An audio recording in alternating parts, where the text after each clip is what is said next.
Good morning, everyone. I welcome you all in this second edition of CDUP's Knowledge Exchange series. CDUP, as you all know, is a service tech platform which helps the startup and SME ecosystem to start, run, and build a compliant business. So, we offer more than 100 different types of services, which is essential to start and operate a business. And some of the key services which we offer includes incorporation, trademark, taxation, fundraising through debt and equity, accounting services, annual compliances, and many more. So while servicing the business owners remains our key focus, spreading knowledge and creating awareness forms an integral part of our existence. And, and hence we have this knowledge exchange series. So through this exercise, we intend to connect domain experts with business owners and help them learn and understand nuances of critical business functions. So today we are going to discuss one such critical function, which is marketing and brand building for a business. We have with us today Mr. Santi Swarup Panda, who will share his thoughts and Right. insights on marketing as a business function. Let me just briefly introduce Mr. Panda. Mr. Panda is an IIM graduate with nearly 2 decades of experience in general management, sales strategy, and brand building. He has spent more than a decade with Hindustan Lever, heading various functions within sales and marketing.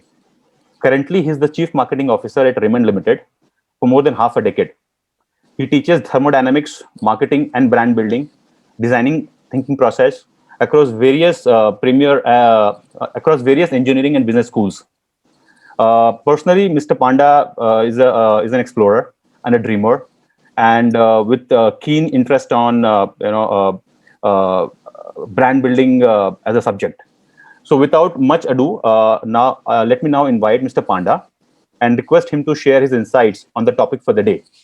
So, before Mr. Panda starts, I request all the participants to remain in the mute mode. If any participant has any question, please type in the chat box given below, and we'll address it at an appropriate time. Over to you, sir. Thank you, Sumit, for the introduction. I hope I am audible to everyone. Yes. Thank you for joining on this Saturday afternoon. I'll try and ensure that this 1 hour is worth your 1 hour time that you are spending out of the weekend. So I'll put that effort to make it worthwhile and interactive.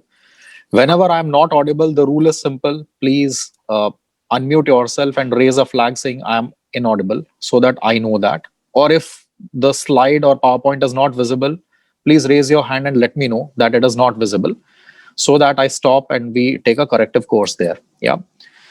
So, like Sumit said, yeah, I have been in marketing for quite some time, and I also love a bit of teaching. This is my first in addressing a set of company owners and professionals, but I said, so be it. Let's try and deal with a subject which might be of interest to you, which is how do you build a sustainable business? And I think that might be of interest to this audience today. So let's start. But before we start, a couple of things. First, if you want to stop me, please stop me when you have a question. Yeah, I don't mind it. Please stop me, and I'm more than happy to address it then and there rather than keeping it towards the end. So it's a two-way interactive process. Second, whatever I'm speaking here today is more from a marketeer's approach. So I'm not going to teach you accounting or business modeling or strategy. I think you guys are expert. You know how to deal it day in and day out in your businesses. That's not my forte. But I have looked at businesses and handled some P&Ls myself, and this is my approach to say what really helps you build a sustainable business. So that's the disclaimer. Now let's get into the beginning. Yeah. Now let's try and understand a context which I have tried to build here. And we all have grown up in the good 1990s. And if we remember, we had very concentrated media. We had only Doordarshan to watch TV, only one channel. Possibly if you are in Delhi, you will have a DD2 as well. Otherwise, you are relegated to DD1. And you have All India Radio. Possibly some guys will tune on to BBC, like my dad used to do. And we still remember that in our transistor, we could hear BBC while important things were happening in the country or there was a blackout. But pretty much life was simple. And these were the only two media houses that you could advertise on as a business, right? And look at the choice that you have today. A time frame of 2020. Today, possibly we have more than 700 TV channels in India, covering various genres of movie, entertainment, news, etc., with 24/7 news. every day. All right, we have close to 400 radio stations across various cities. We have more than 6,000 publications, and beyond all these, what you call as traditional media, you have digital media, which is really all pervasive in our lives, right? So we are all on Facebook and WhatsApp, and some of us are on Twitter and Pinterest and Instagram, and possibly on platforms like Tinder, etc. Right? So digital has become a way of life for us. Now imagine that time frame of 1990 versus a time frame of 2020, a period of 30 years, but the world has irreversibly changed, and so has the business environment. And why I'm saying business environment is, if you look at what has happened in these 30 years or 3 decades, is the available choice for consumers, whosoever is your audience for your business, has completely increased multifold, exponentially, whereas their attention span is completely reduced like a clownfish now, right? I mean, while many of you are attending this webinar, you might also be checking your WhatsApp for some messages, etc., right? We all do multitasking now. And so attention span is very, very difficult to get. Unless I am talking sense and interesting stuff, you won't listen to me. You will be back on your WhatsApp. I know that for sure, right? So attention span has considerably reduced over this period of time. Look at some of these numbers, and by design I've picked only 2019 and not 2020 in this, because 2020 was a very different year for all of us, right? Because of COVID, and the numbers would completely change. And so I didn't want to take numbers which were unstable numbers in a world which was a VUCA world, so to say. And so if you look at this, Facebook itself could be a country, right? It's bigger than the largest country today, right? In terms of the daily users, in that sense. Instagram itself has little less than Indian population out there. YouTube viewers are more than China's population today. So if you look at any of these statistics of the logos that I've put on social media, essentially the world over, people are very strongly connected and intertwined in terms of the news, as well as abuse, because even misinformation travels very fast. So if this is how the world context has changed, what is there for us as business to look? Suppose you wanted to do a bit of advertising, right, for your business, saying I sell financial services, I teach how to trade in stock market, or for instance, I have a business of making overhead water tanks, I want to sell it in my state. Life was very simple back then. When you go back to 1990s, all you had was a Doordarshan and a radio. And the only way you could do media plan was very simple, of planning a reach, saying how many people you want your communication to reach. What's the frequency of that media plan? How many times you want each individual whom your communication is reaching, how many times he or she should have seen your audio, video, or ad, and the impact of it. How good is your creative? And this is what you call traditional media planning of R into F into I, RFI, or reach into frequency into impact. And media plan was done, right? Life was simple. You just need to put an ad in Doordarshan and the whole India would have seen it. Life in terms of planning hasn't changed, because the basics of media plan, even today in digital age, is guided by reach, frequency, and impact. Those things have not changed at all. But what has changed definitely is the way media plan is looked at very, very differently today. And I'm deliberately putting some jargons here, because many of you would be dealing with digital media plans, but you won't know what is what. And there would be an agency or an expert who would actually guide you through this, but may not tell you what these things are actually in terms of first principle. So some of the currencies that are used in digital age media plan is something called CPM, which is called cost per mil or cost per million actually. This is nothing but it is a measure of how many people you are going to reach in a way, roughly. Cost per million. So what is the cost of reaching a million audience? And when I say reach could actually mean, just giving an example, if you went for a holiday and you put a picture of yours in a great location on Facebook, and you could measure the number of people who view it, right? Suppose 500 people viewed it. Today, Facebook does not make you see how many views, right? Unless you put a story out there. So those views are actually, reach per mil or per million or per 100 or whatever you want to say. So that is reach. People who saw your vacation picture. But it is only seen. They may like it, they may not like it, they may react it, they may not react on it, right? So it's a measure of how good your media reach is in terms of how you push it. You can promote it. While individual pictures of holiday we don't promote, but when brands put their ads out, they are promoting it on Facebook. So how good is your promotion strategy will decide what is your cost per mil. The lower the cost per mil is, the better is your media plan on reaches. But reach may not be enough. For example, I own a hotel in Varanasi, right? And I want to reach out to people who are coming for tourism to do Ganga Darshan there and also see the Maha-Aarti in the evening, right? And I want to reach out to people who are far and wide in south of India, in west of India, north of India, across. Then I might run a media plan where I would say, no, cost per mil is not relevant for me because it's not only about reaching people, it is also about how people are reacting to my campaign. So then you give your media agency a target of saying cost per contact or cost per action. Then you create an ad which talks about great rooms with Ganga view in Varanasi that you have. And then the guys really reach out, and then people start liking, people start commenting, people start asking question, what is the rate per this thing? Is it available, etc., etc. So whatever people are reacting, that's rate per contact or rate per action that you are defining. And hence you have decided the KPI of your agency is basis a certain KPI which is on action of the user who is seeing your ad, right? That is called CPC or CPA. So the first one, CPM, is a measure of only pure reach. CPC or CPA is a measure of reaction from the audience. And you could have both. You could have first, you could have second, depending on media plan. For example, being the head of marketing for Raymond, if I'm running a campaign where I'm launching suppose a wedding collection now, and I want the whole India to see the campaign, I would possibly go and advertise on IPL, or I would possibly go and advertise the same on Google Publishing as well as Facebook, and I will give the target of CPM, saying I want 40 million users to see my ad. Forget the target. And I'm confident that if they see my ad on wedding, they will go to my stores and ask for the wedding collection. So I will set a target of CPM. Equally, if I want to run a performance campaign and say, I want people to come and get their attire stitched from Raymond shop, and I give them a coupon, then I can run a campaign which is CPC or CPA based, where I run a campaign, people who see it, they avail a campaign, I send them a digital coupon on their mobile phone, and I can measure how many people have reacted and what's the conversion of the coupon. So that's a performance led campaign or a CPC CPA led campaign, right? So these are the basic differences, and I'm not going to go deep into this, but I just wanted to touch it so that you guys know that these are very simple fundamentals of, again, reach and frequency in a way, and no different from how TV media was planned. The principles remain the same. And I'll touch upon two more jargons which people use today on digital marketing, which is programmatic advertising.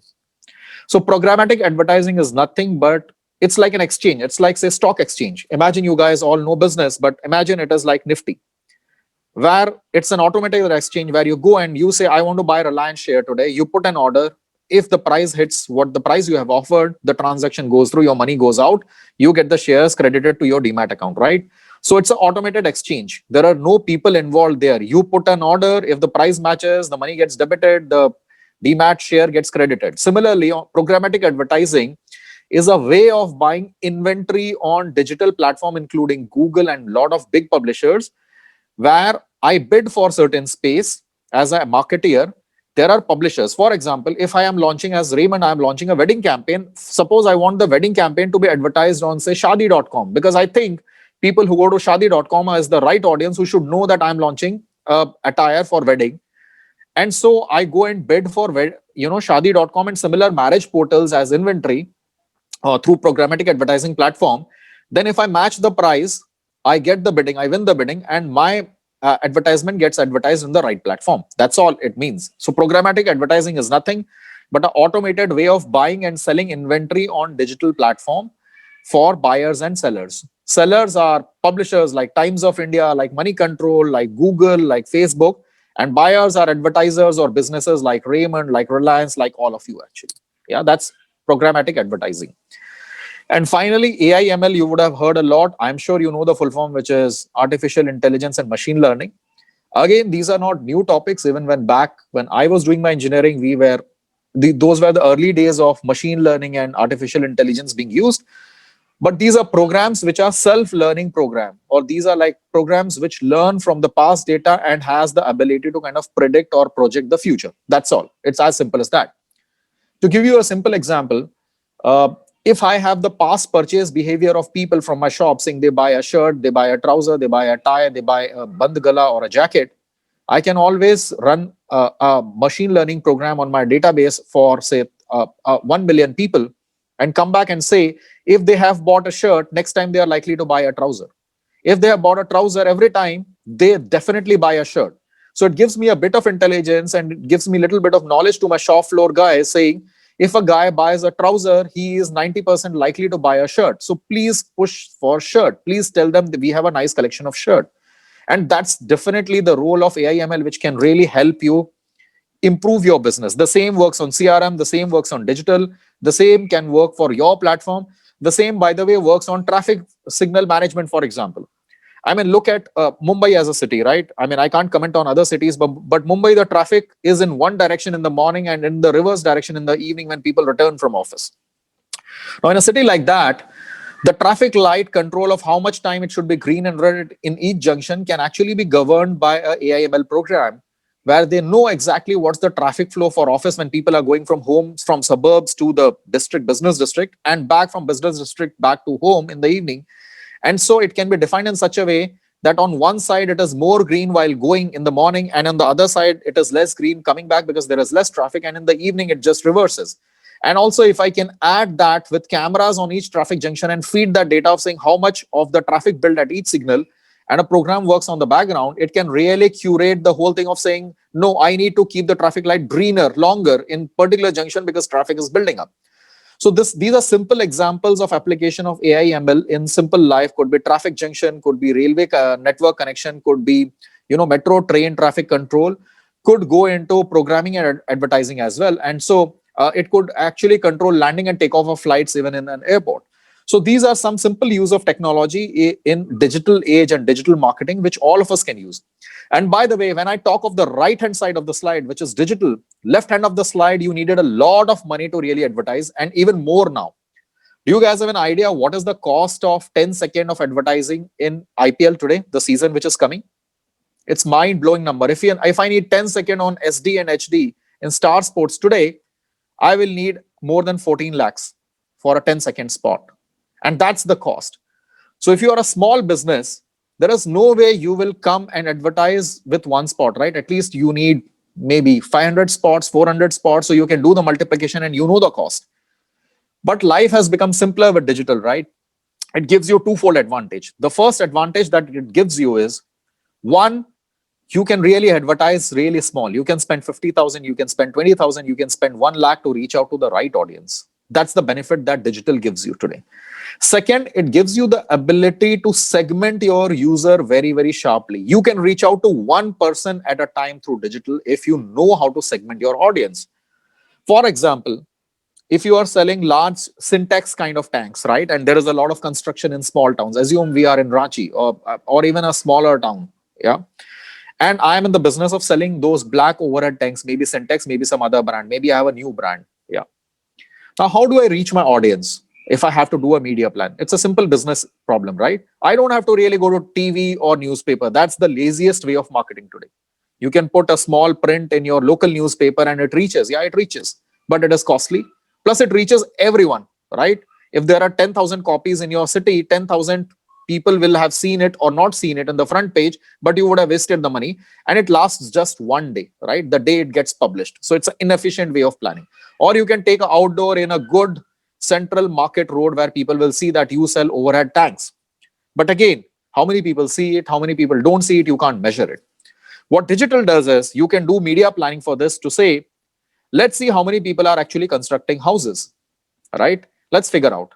Let's take some data from people who are selling cement, or let's take data from some mistries. Let's take data from some hardware shops, and let's figure out who these people are. Even if I get their cell numbers, 75-80% of these people's cell number are actually mapped on Facebook. So I can reach 70 to 80% of audience by just getting their cell numbers on Facebook. And then I can create an ad saying, I sell Syntex tanks. You are interested. You are building a house, constructing a house. You might be needing it. And so I only send these ads to those people whose numbers I have. And then only relevant people see your ad. And you don't waste your money in giving an ad to the whole city or town, even in your catchment. And if right people see it, they are more likely to react. You can give a contact number saying call. You can give a coupon online saying, I will give you 10% discount. So you know that people who have seen the ad on Facebook are the ones who are asking for coupon code and not the print ad. And you can measure the advertisement, right? So it's a very sharp way of targeting. It's a smart way of spending money for small businesses. So I would urge every one of you to forget newspaper, which is one of the things suggested even for small businesses, including shops that you have, and go for digital advertising, which will be sharper, and you will spend far less media, and you will learn from that advertising, saying what worked and what did not work fast. Yeah. So that's a bit of 1990s and 2020s in terms of media planning. Now let's look at how the life and times have changed. Imagine 1990 people had work, they would go to office, home, lot of TV, all of it Doordarshan, one holiday, summer vacation, right, of kids. I remember we used to go to my grandparents' place when we were small, when my summer vacation kicked in with my sister, my parents. And then some eating out, hardly eating out. We would actually hardly eat out, at least in my family. Some shopping that will happen. More shopping would be during festivals, right? And pretty much life was simple. And look at today. Oh, work. There's a lot of work. There's a lot of phone. There are a lot of TV channels. There is OTT. There is Netflix. There is Amazon Prime. Vacation, small, long vacation, social media, movies, sports, party, everything happening, right? Club. Life is very busy, very, very busy today, right? So the whole life of everybody that you are targeting through business has changed now, and there is a lot of clutter. So time available definitely has gone down today with everyone, all of us, right? Imagine 1990s when we were kids, but imagine your father, mother, a lot of time. Sundays used to be lazy Sundays, now no longer. And then what's happening, if you see, is choices have increased for everything, for shopping, for entertainment, for interacting with people, for platforms, for channels, everything, the choices increase. Products, whatever. You could have one soap earlier, right? I'm giving an example of, say, shampoos. We didn't even have Dove possibly then. We had Chic, we had Sunsilk, very limited shampoo, right? And look at the number of shampoos that we have today. And the kind of shampoos that you get, for hair fall to dandruff to dry hair to frizzy hair to curly hair to whatever on earth you have a problem, if you can define a problem, you will find a shampoo for yourself. Similarly, if you can define a skin type, you will get a body wash or a soap today. So yeah, there is a plethora of choice for everyone in life, and nobody is really waiting for you to launch a product and really get on hook to your business. And that's a problem of plenty, right? Now look at this. This is a classic case of earlier, and I'm really sorry, I'm being very honest on this chart of saying people had lots of time and limited choice. So average product, if you had an average product, if you had good advertising and you could buy every media, you were a successful business. You didn't know anything, you didn't need anything more than that. But today, life is not like that, right? So earlier, when you are a business, you would advertise for early and late adopters, which is the normal curve. Pretty much you will advertise for everyone, and you will hope most of the people really buy your product, and you will create value for your business, right? So there is a business top line created. But look at the today's scenario.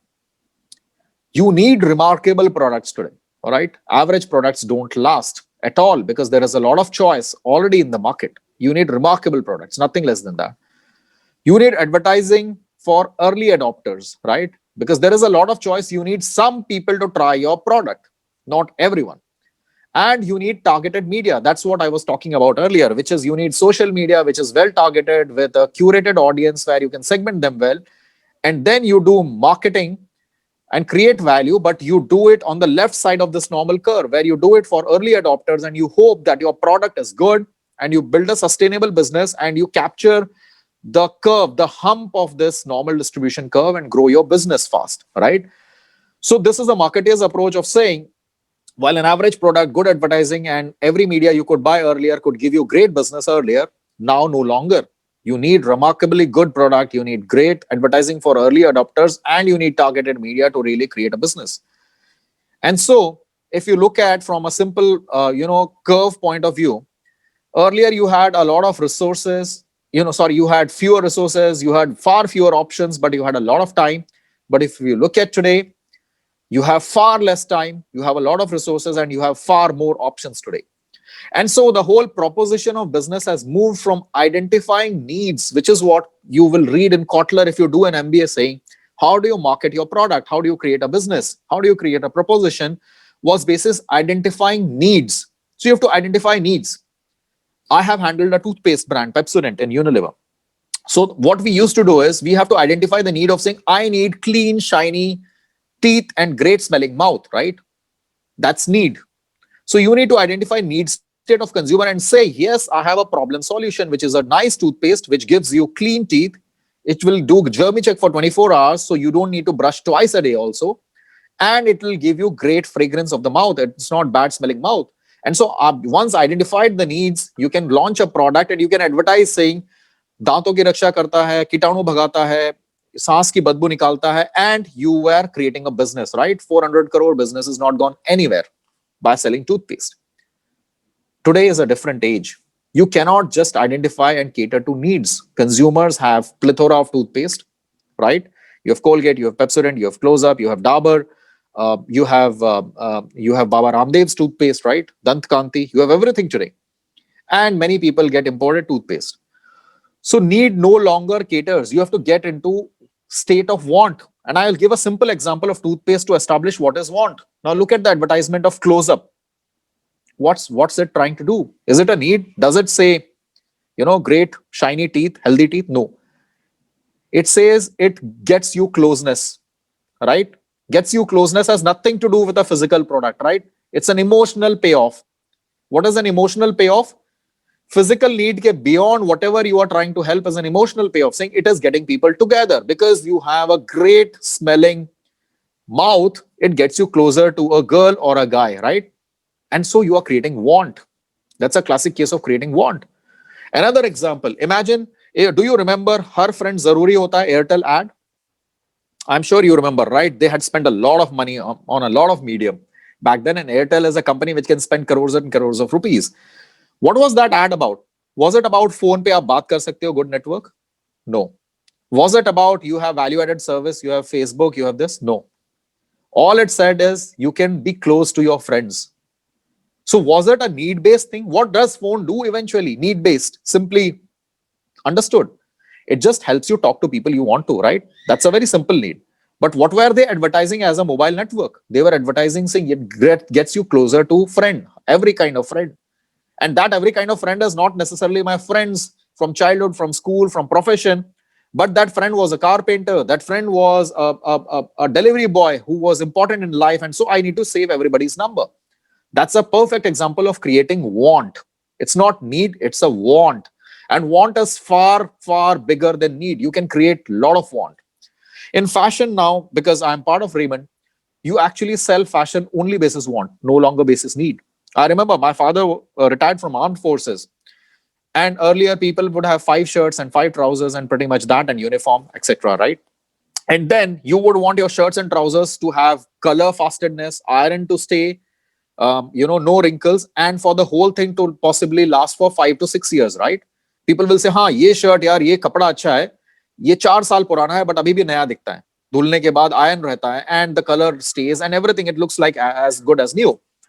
And that was what was driving fashion back then, right? So it was all need based, ki mujhe how much of clothes I need my wardrobe. But look at today, do we buy clothes because we need them? The answer is no. Do we sell fashion because people need it? The answer is no. We sell fashion and people buy fashion because they want it. So you have to create want, you have to create aspiration, right? And what is that? That is, you need track pants for running. Even if you are really unfit, I can sell you track pants and shirts so that you walk slowly. But you, at least in mind, you think you are exercising every day to stay fit. So I'm selling you something which is taking care of your mental need rather than a physical need of clothes, right? Clothes anyway, you have enough. Then I am selling you something for your weekend wear, something for holiday wear, something for brunch, something for, partying. I'm selling you band galas and achkans and bundis. Why?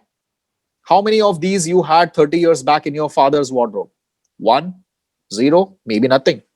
They would wear the same formal clothes to office, same formal clothes for a friend's visit, same formal clothes for holiday, maybe same with a jacket possibly on a shadi. But today, no longer. All of us are fashionable because fashion industry has moved from need-based selling to want-based selling. They create aspiration, and so you buy more clothes. And you don't want your clothes to last 5 years. Some clothes you buy for one wear. Have you seen women discussing that sari or dress you wore in that last friend's wedding? And so women will like to wear a new dress in every friend's wedding or every function. There is a whole business of hiring dresses, by the way. Sorry. And that's based on this whole thing of want. So the moot point is, as a business, you have to move from this whole issue of saying I have to sell products because people need it, to this whole new paradigm of saying I want to sell products people because I have created want for it, right? And want is very different from need. Want is not physical properties of a product. Want is emotional payoff that you give through your product, right? That's the payoff, and I'll give some examples going forward. So let's look at how do you build businesses in today's era, and that's the topic, and that's the marketeer's point of view. Yeah. So two things are important. One, you are building business, yeah, in today's era. But the reality is, what you are actually doing is you are building a brand in an era of disruption. It's not simple. It's not as simple as 1990s. And so what happens is, when you start building brands in this era of disruption, two things are important. One, the era of disruption is important, and we will go a little deeper into what is this era of disruption today and how do you deal with it. And second part is, how do you build brands today? So when I say business, I'm actually looking at brand, and brand is for every business, whether you run a courier business, whether you run a sweet shop, whether you run a furniture mart, whether you sell a syntax kind of tank, whether you said, those iron rods used for construction of houses, or you have a cake shop in a city, or you teach people trading. Everything is a business, and everywhere brands are important. It's not only about Raymond or Unilever or Reliance who has to think about brands. All of you have to think about brands, and you also have to be aware that this is an era of disruption, right? Great example. All of us had a Nokia phone at some point in time, right? I had a Nokia phone. My first phone was a Nokia phone. In fact, when the guy sold it to me, I was worried because it costed me 3,000 or 2,000 or something. You know, that simple flat phone. I said, भैया ये गिर जाएगा तो टूट जाएगा तो कैसे इसको संभाल के रखें, right? Those were the concerns we had. The guy took the phone and threw it on the floor and said, उठाइए साहब, इसको कुछ नहीं होता. This is rugged. You can use it. It can fall. It's okay. Doesn't matter. And I was pretty impressed, saying, oh, this phone falls, it doesn't break. I bought Nokia. That was my first phone brand, right? And you look at this business in 2007, they were the market leaders, right? Market leaders, 1 billion plus customer, nobody close to them. 2007, 13 saal pehle, right? Looks like, some part of history now, right? That was Nokia. And you know what happened? Look at this. In a matter of couple of years, the whole business of Nokia was wiped out. And it was bought over by Microsoft, which was not even in telephony business, right? Look at the transition in 5 years. From being the world leader in telephony to being a nobody and getting sold out. And that picture out there is for the Nokia head of business. And he broke down in a press conference. And look at the pride in the gentleman's face on the left-hand side, who was the CEO back then. With a smile, with a smirk, saying, we own the world. To the time on the right-hand side, where the guy broke down on a press conference. And you know what he said? He said, we did not do anything wrong, but somehow we lost. And that was Stephen Elop, the Nokia global CEO, who broke down at that point in time. All right. So that's how businesses change over a period of time. And similarly, if you look at some other examples, in terms of photography, you can clearly see here who invented this whole digital camera, right? All of us know the story. And eventually, when this guy went, and he is an ex-Kodak guy, and he said, I have invented digital camera, digital photography, it doesn't need a roll today. You know what was told to him, Stephen Sasson? He went with a lot of happiness saying, look, I have invented digital camera, and done by a photographer, a company which sells rolls and camera, Kodak. You know what they said? They said, it's cute, but don't tell anybody about this. It's not useful. They didn't see this as an innovation. They said, we will keep selling cameras, we'll keep selling rolls, we'll keep selling chemicals to develop the rolls. And they believed that they will continue in their business. They did not see the era of disruption coming their way. And they said, oh, it's cute. Don't tell it to anyone. And so if you are a business which really is very, very arrogant and doesn't see the world changing, this is what happens. Look at those curves of saying analog photographs versus all photographs, and that dropped from 2020 to 2011. If you see 2000 to 2011, analog is that physical picture, right? जो हम print करते हैं photography, to all photos, which is digital included, gone up through the roof. and analog photographs when we were in business. That's all. And so what happened to this business? It went off. There's no Kodak today. And look at the FMCGs and look at Baba Ramdev, they're smiling, right? He has launched every kind of product and he has challenged Colgate to Pepsodent to Fair and Lovely to L'Oreal to Maggie to Dabur to everyone. All right. What did he do right?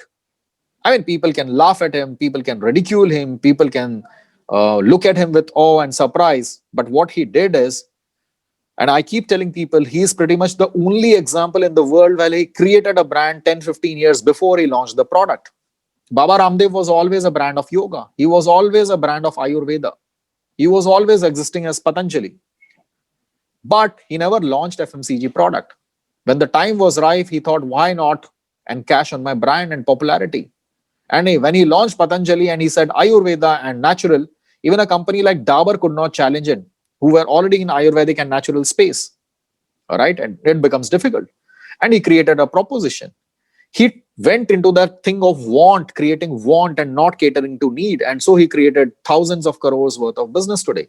We may like it, we may not like it, we may critique him, we may say the product is substandard, but there is a consumer franchise. That's a reality. You cannot keep cheating people for over a longer period of time. People love his product, so they use it, right? So look at some of the leaders who have been there for decades, right? Kodak, Nokia, Motorola, all are extinct today, all right? And look at the new leaders. For photography, you have Instagram today, right? For phone, you have the Oppos, Vivos, Me of the world. And for hotel, you have Airbnb. And look at any of these businesses, right? Of the past and the businesses of today. So one point is very, very clear for everyone. The age of the business, like we keep telling in Raymond, we are 95-year-old business, right? The age of the business, the size of the business, thousands of crore, 1 billion consumers for Nokia, the reputation of the business like Nokia, the current sales, brand equity, IP, nothing can guarantee that your business will exist tomorrow. Nothing. Neither age, size, reputation, current sales, brand equity, nothing can guarantee. And that's the nature of the game today. And if you look at how the businesses are being run today, people say, if I've got an idea, I can run $1 billion company today. And look at any of these, which is, Instagram, which is Airbnb. Look at the whole story of WhatsApp. Yeah, we all use WhatsApp. $18 billion is what they were paid to be acquired. 17 or $18 billion by a company which had less than 20 employees. And imagine what kind of wealth they created, right? YouTube is the biggest content generator today on earth. Uber doesn't own that cab, but is worth billions of dollars in top line, right? So all these companies were created in less than 2.5 years to big size of multi-billion dollar. And so if you look at the history, it used to take 67 years for people to create and be part of the global list of 500 big businesses. And today it takes less than 15 years, which also means in less than 15 years,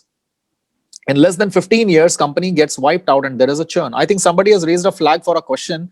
So I'm stopping and I would request the gentleman or lady, I didn't read the name, please. So I'll take the question. So the question is, so today it looks like that even large businesses, digital will make more sense, right? But then we see that large businesses still advertise in the traditional advertising channel, which is newspapers and electronic media. So how is that where that large businesses are not really kind of getting digital in terms of their marketing and brand building? No, so large businesses are actually, and I'll give you some examples.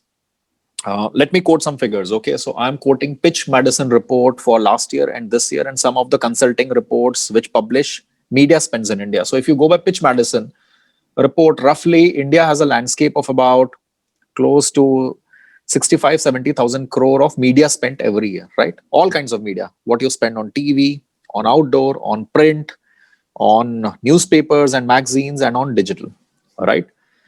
1 year back, forget the year of 2020 because it was a year of disruption. We might say it is exceptional. Look at 2019. The largest amount of money was being spent on TV. Yeah, TV was the biggest medium. But the fastest growing medium was actually digital, and digital was only little behind TV in 2019. And people said that by 2022 in India, digital media will be outspending compared to TV. Imagine 700 plus channels properties like IPL and big sports that happen, and yet digital would have taken over in 2022 was the projection. But actually, last year and this year, if we look at data, by some estimates, digital has actually overtaken the amount of money that is being spent on TV today. And that's all businesses, large businesses and small businesses. So it's no longer small. So the biggest medium now in India, by some estimates, is actually digital. People spend more money on a Google search and advertising across publishing houses on digital, including Google, Facebook, publishing houses like Times of India online. I'm talking, yeah, on platforms which are online where you go and feed news, right? Minute News, etc., and all these platforms. Money Control, for instance, Economic Times, for instance, digital, and all that. So all these are the places where money gets spent, right? For example, a budget happens when finance minister does a budget. Possibly people spend more money on digital than on TV actually. That's what happened this last budget. So the times have changed. I can give you our own example. Our spends was less than 20% on digital as a company. Now, this year, it's definitely going to be more than 50% on digital. And rightly so. I mean, look at our own lives, right? We spend more time on digital, actually spending times, irrespective of what we do, irrespective of our education level, than we actually watch TV, right? And even on TV, we have internet. So we watch either something on Netflix or Hotstar or something else, right?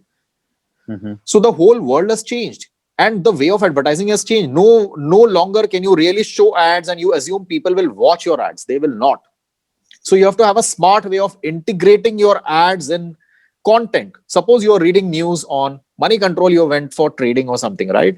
And I've put a banner ad there saying Raymond Wedding Collection. You are more likely to see that and click on it than you would see it on TV today. Unless I'm advertising on IPL. The chances are you will miss it.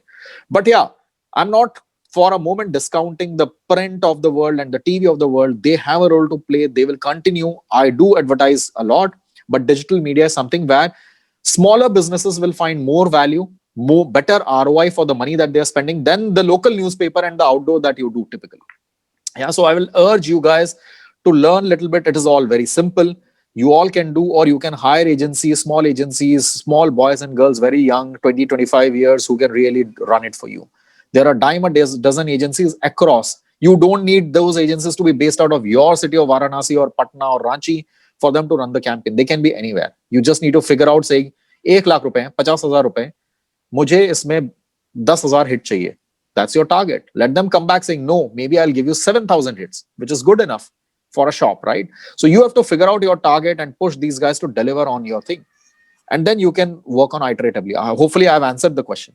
Yeah. So there's one more question. I mean, a follow up on this. I mean, Yeah. so today everyone has a smartphone in their pocket, and they all are connected to internet. At any point in time, anybody who's looking for product and services, they just need to pick out their smartphone and start searching on it and start looking for it on it, right? So it has become very, very important and imperative for the businesses to be online because most of the consumers are getting concentrated there. Now, Right. that makes the online marketing strategy for all the businesses very, very important, correct? So if you look at the online world, it's vast. You have so many mediums where the concentration of customers are happening, right? Be it Google, be it Facebook, be it Instagram, be it YouTube. And there are a lot of platforms where we see a concentration of customers, correct? Right. So how would a small business really strategize his online marketing plan? Given the vastness of the digital medium and the internet world, what should be a cost-effective, impactful marketing strategy for a small business entrepreneur in the digital medium, in the digital world? Yeah. Should I give a small example? Yeah. For example, Raymond has a network of more than 1,000 stores. But if I have to do hyper local marketing, if I have a store opened in Sambalpur, which is my hometown, or Bhubaneswar, which is in Orissa, my home state, the most effective way of advertising is none of the mediums except digital. I have the ability to really reach out to people who like some brand. Suppose, first thing what I do is I geolocate people who are in Bhubaneswar. I may have some phone numbers, right? I might like to take that phone number. Suppose I have 100 numbers. That's all. I don't have 10,000 or 5,000. I have 50 numbers. Take 50 numbers. See how many of them you can really map them on Facebook, right? Suppose you could map 30. And in the 30, you find two segments. One is professionals who need formal attire. The other one is people who stay abroad and come once in a season. I'm just taking an example, two segments. Now I take these two segments, and what in digital media you can do is geolocate them with some link in Bhubaneswar or Sambalpur. So it's hyper local in your city. And also ask them to search for lookalike audience with the two segments of the 50 numbers that I have. Saying एक segment है NRIs का from my city, and एक segment है people who want formal attire in my city. Now define their attitudinal attribute. Attitudinal attribute is attitude. Like they go for holiday, they donate in some some kind of an NGO, they go for social work, they are part of some club in your city, etc., etc. So I figure out what are the attitudinal behavior of these people in both segments, and then ask these people कि ये 50 जो मेरे पास database है, how can you find 5,000 such people located in my city with lookalike audience? That's called a lookalike audience media plan. Once you do that, your likelihood of succeeding is far more than your likelihood of giving a local print in your local newspaper in that city or putting an outdoor in a highway in that city. And that's the best way and the most efficient way for you to drive your business and advertisement in that city, which is hyper local marketing through lookalike audience of whatever data you have. For example, you don't have data. Let's start like that. Suppose I am opening a shop of clothes, right? I don't have data. Fine. What I tell these guys is, okay, I sell clothes which looks like, say, formal wear, or say I'm selling clothes which are for meant for wedding. Let's take that example. And I have a store of Manyavar in my city. Okay. Now I give my digital media planner saying, can you figure out people in my city who have liked Manyavar on their Facebook, or they have searched Manyavar? They can figure that out. Then I will ask them to craft a attitudinal segment for those users and say, now if you have 100 users who have liked Manyavar, visited Manyavar's website in my city, find a lookalike audience in the city of Bhubaneswar. And then they make a media plan with 5,000 people who are a lookalike audience of that Manyavar. Because I am starting a shop today of traditional attire in Bhubaneswar, and then they go and target those people. So your chances of succeeding like that is far more than you giving an ad saying, okay, naya traditional wear now in Bhubaneswar, aapki shadi ke liye, whatever. That ad will not succeed as much as your lookalike audience on digital will succeed. So these are some of the examples of planning smart on digital, and your ROI will be far better in this than doing a local newspaper on an outdoor ad actually, or putting a flyer inside newspaper. Because again, it goes to 10,000 homes where you don't know it is the right audience, wrong audience, whether it is being used to really clean the poop of your dogs. You don't know, right? So I would urge to look into digital media plan going forward. All right. Yeah, so I think you made a very interesting point here. Since we are dealing with a lot of small business entrepreneurs, so we see this as a common, a mind block in a lot of entrepreneurs, where the common perception is still there that digital marketing is more expensive compared to the traditional marketing, right? I mean, they are more happy to put pamphlets in newspapers, which cost them, below a rupee, and they're still happy doing that. But when we basically talk about digital marketing and running paid campaigns on social media platforms, they're still wary of that. So what do you think is the common problem here? I mean, as far as we understand, financial resources are not an issue. Is it planning? Is it knowledge? Is it any kind of mind block? What in your experience is kind of hindering these small entrepreneurs to go and try digital medium for their marketing initiatives? Lack of knowledge. Simple. Lack of knowledge. They don't understand. Most people don't understand. They are all on WhatsApp, Facebook. They don't understand. Like the 3 or 4 jargons I touched initially, right? People don't understand. Principles are same. आप जब एक leaflet डालते हो newspaper पे, the question is simple. अगर आपका circulation 4 lakh का है newspaper in your city, you waste 4 lakh pamphlets, right? Maybe only 5,000 needed those pamphlets, but you don't know which 5,000. It's a classic question in media. You can't answer it unless you have a digital marketing plan. Rest of the media really doesn't tell you whether you reach the right audience or the wrong audience. So imagine you spent 20 paisa on a leaflet, and maybe you give 20, 30 paisa more and make it 50 paisa for circulation to that newspaper boy, because it is illegal, right? You cannot actually put a leaflet unless you tie up with the newspaper. So most of the businesses do it illegal way, which is newspaper वो लड़के को दे देते हैं, वो सुबह डाल देता है और सोसाइटी में डाल देता है, right?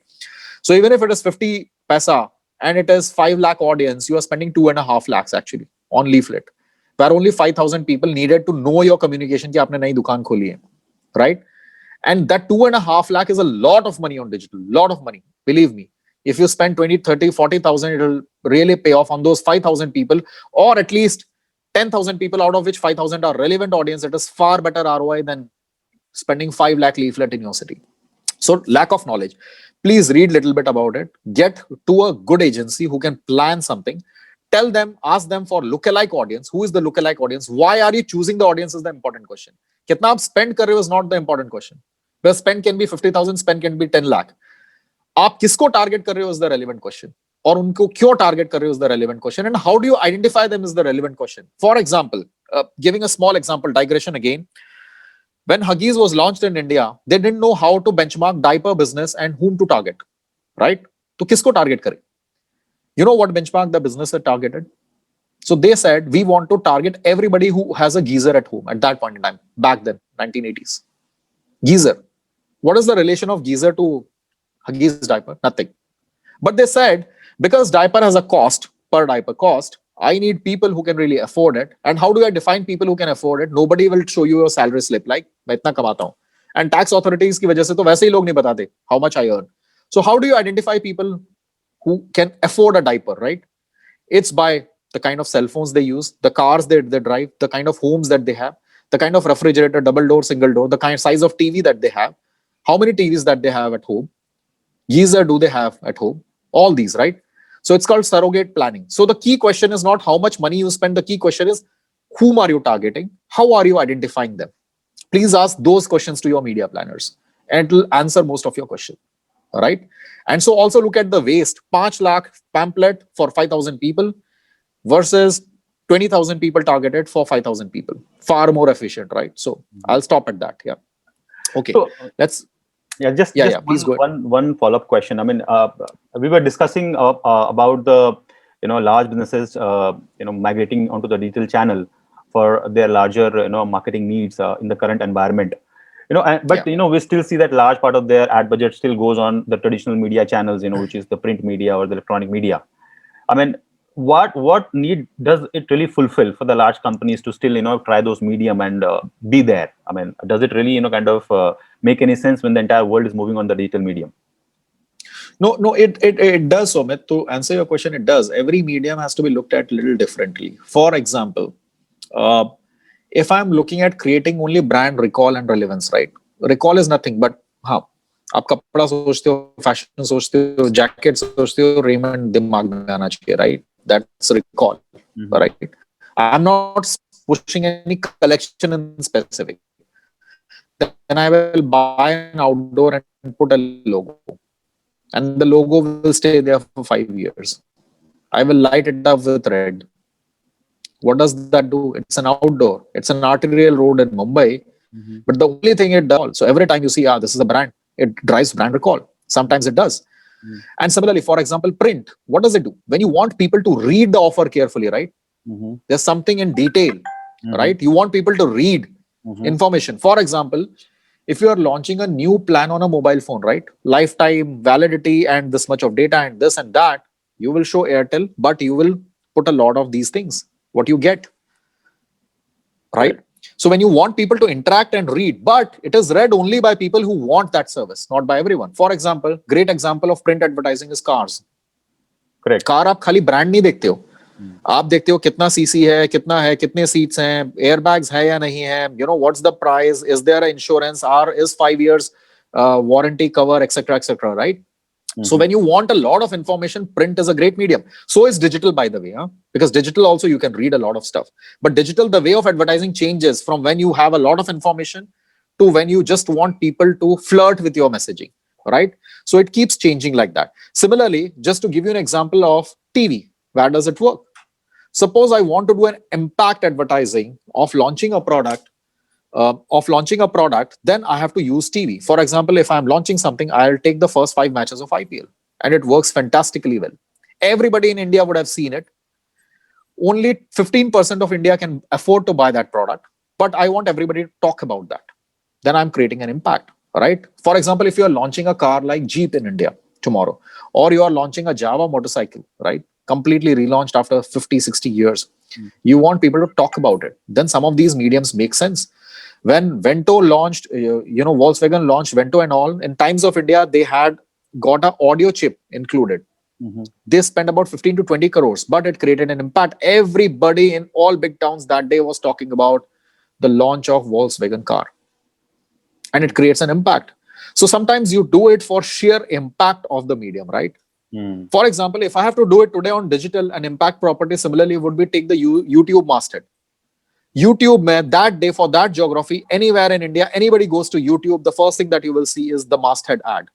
Mhm. And that's an impact property, like an outdoor or the front page of Times of India, full cover. A billion sale for Amazon. That's why they do it. It's impact. By the way, most of the digital companies actually advertise off digital. The amount of advertisement today done on TV and print by Amazon and Flipkart is much more than any other company. Barring Hindustan Lever, which is a large company. Yeah. So none of the mediums are dead. You have to define objective. You have to curate the creative. आप outdoor पे बहुत सारा नहीं लिख सकते copy, right? You will only write brand and one headline, because when you're passing by an outdoor, you cannot read much. You I think, cannot. let me interrupt here. I think, Yeah. our time is getting up. It's already 12:30. Okay. And Yeah. I think before we lose the connection, I think I want Yeah. to, I think it was an excellent presentation, and you have shared some great facts and figures, which were really insightful. And I'm sure the audience who participated today, I mean, they thoroughly enjoyed the session, and they will go back fully enlightened and educated. So I thank everyone again for joining this webinar, for joining the session today, and being with us. I thank you so much, Mr. Panda, for being with us today and sharing some great insights on the marketing domain and marketing as a function for businesses. I think it was a great session. Thank you, everyone. We are now ending this webinar, and have a good day. Thank you. Thank you, Sumit. Thanks, everyone, for patient hearing. Thank you. Thank you.